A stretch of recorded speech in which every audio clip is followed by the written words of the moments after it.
পাহাড়ের মেঘে হারানো দীঘিনালা থেকে সাজেক ভ্যালি। সবুজে ঘেরা পাহাড় আর মেঘের রাজ্যে হারিয়ে যেতে কে না চায়। আজকের 3 মিনিটের এই ভিডিওতে আপনাদেরকে নিয়ে যাব খাগড়াছড়ির সবচেয়ে রোমাঞ্চকর পথ দীঘিনালা থেকে সাজেক যাওয়ার রোড।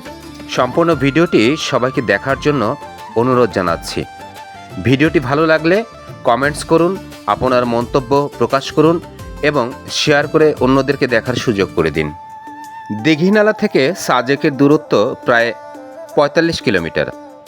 আঁকাবাঁকা উঁচু নিচু পথ, আদিবাসীদের ছোট ছোট পাড়া আর দুপাশে ঘন সবুজ বন, সব মিলিয়ে এক অসাধারণ অনুভূতি।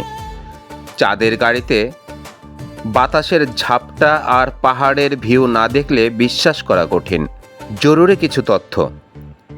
এসকর্ট সময়: নিরাপত্তার জন্য সেনাবাহিনী বা পুলিশের পাহারায় নির্দিষ্ট সময়ে সকাল 10:30 এবং দুপুর 2:30 গাড়ি ছাড়া হয়, তাই সময়ের দিকে বিশেষ নজর দিতে হবে।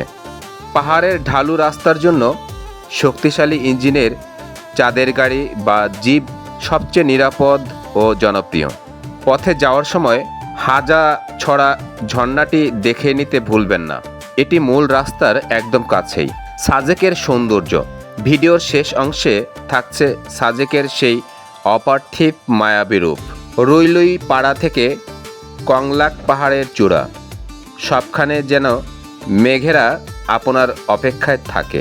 ভোরে যখন কুয়াশার চাদর সরিয়ে সূর্য ওঠে, তখন মনে হয় আপনি পৃথিবীর বাইরের অন্য কোনো স্বর্গে আছেন। পুরো যাত্রাটি উপভোগ করতে ভিডিওটি শেষ পর্যন্ত দেখুন। সাজেক ভ্যালিতে ভ্রমণের আনন্দ এবং নিরাপত্তা অনেকাংশেই নির্ভর করে আপনি কোন ঋতুতে সেখানে যাচ্ছেন তার উপর। আপনার অভিজ্ঞতা ও নিরাপত্তার কথা বিবেচনা করে নিচের তথ্যগুলো সহায়ক হতে পারে। ভ্রমণের সেরা সময়: মেঘের জন্য। সাজেকে মূলত মেঘের আনাগোনা দেখতেই পর্যটকরা বেশি যান।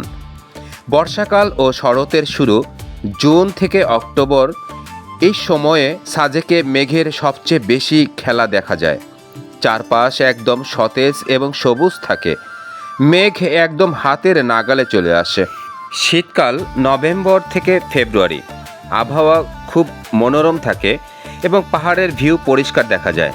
তবে এই সময়ে মেঘের দেখা পাওয়ার সম্ভাবনা কিছুটা কম থাকে, কিন্তু ভোরের কুয়াশা ও সূর্যোদয় দারুণ লাগে।